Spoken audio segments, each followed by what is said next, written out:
ও পরে যখন হয় ও ম্যাডামকে জানিয়েছে, যা কিছু ওরা ম্যাডামকে জানায়। কোন ম্যাডামকে জানেন? যে কলেজের যিনি ভাইস প্রিন্সিপাল। তাকে কি জানিয়েছিলেন আপনি জানেন? কি জানিয়েছিল, এরকম একটা ঘটনা ঘটেছে, তারপরে সব এর আগেও তো অনেক কিছু হয়েছে। ও তো বললো ওই ছেলেটা জানিয়েছে যে বাইরের থেকে পুলিশ এসে দরজা বন্ধ করে নিয়ে গেছে।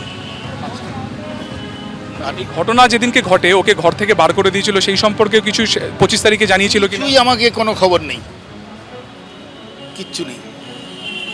এর আগেও অনেকবার এরকম কিছু হয়েছে, ঘর থেকে বার করে দিত, এই তুমি চলে যাও, ওখানে থাকবে না। কে বলতে? এইসব তো জানা কথা, তো হ্যাঁ বলতে এটা মনে হচ্ছে? আবার কি কি বলতে একটু বলুন বিস্তারিত। মানে ইশারা, মুখে কোনো কথা হবে না। মানে বেরিয়ে যায়। হুম। এই ক্ষেত্রেও কি এরকমই হয়েছে? ও বাবাও, তো আপনি এখানে নাকি শুনলাম, এখন জানতে পারছি হকি স্টিক আছে, লোহার রড আছে, কত কি আছে।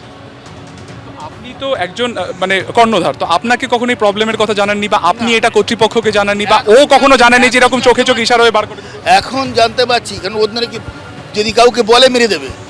হুমকি দিত? হ্যাঁ, মেরে দেবে। ল কলেজে গণধর্ষণের অভিযোগে ইতিমধ্যে গ্রেফতার করা হয়েছে নিরাপত্তা রক্ষীকে। যে নিরাপত্তা রক্ষীর ওপর অভিযোগ করেছিলেন নির্যাতিতা, যে কোনো রকম সাহায্য তিনি নিরাপত্তা রক্ষীর কাছে চেয়ে পাননি, সেই নিরাপত্তা রক্ষীকেই গ্রেফতার করেছে পুলিশ। কসবাকাণ্ডে গ্রেফতার ল কলেজের নিরাপত্তা রক্ষী। ঘটনা ঘটার সময় এই নিরাপত্তা রক্ষীর দায়িত্বে ছিলেন খবর সূত্রে। কসবাকাণ্ডে মোট গ্রেফতার বেড়ে 4। ধৃত 2 পড়ুয়াকে জেরা করে গ্রেফতার কলেজের নিরাপত্তা রক্ষী। প্রথমে নিরাপত্তা রক্ষীকে আটক করে জিজ্ঞাসাবাদ করা হয়, পরে তাকে গ্রেফতার করে পুলিশ। ঘটনার সময় ইউনিয়ন রুমের বাইরেই পাহারায় ছিলেন 2 আইন পড়ুয়া। অভিযোগ নির্যাতিতার, এবং তিনি নিরাপত্তা রক্ষীর কাছে সাহায্য চেয়েছিলেন, কিন্তু কোনো সাহায্য তিনি পাননি, এমনটাই অভিযোগ করেছিলেন নির্যাতিতা।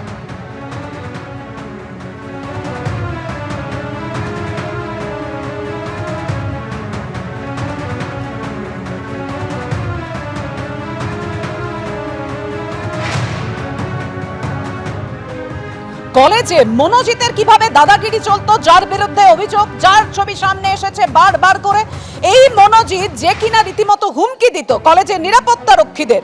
চোখের ইশারায় গার্ডরুম থেকে বেরিয়ে যেতে বলতো মনোজিৎ। খবর সূত্রে মনোজিতের ইশারায় রুম থেকে বেরিয়ে যেতে হতো নিরাপত্তা রক্ষীদের, এমনটাই অভিযোগ কলেজের নিরাপত্তা এজেন্সির কর্ণধারের।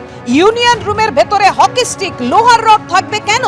প্রশ্ন নিরাপত্তা এজেন্সির কর্ণধারের। ভাইস প্রিন্সিপাল সবই জানতেন, কোনো অ্যাকশন নেননি মনোজিতের বিরুদ্ধে। মনোজিতের দাদাগিরি আগেও চলতো, কেউ কোনো প্রতিবাদ করেনি, অভিযোগ কলেজের নিরাপত্তা এজেন্সির কর্ণধারের।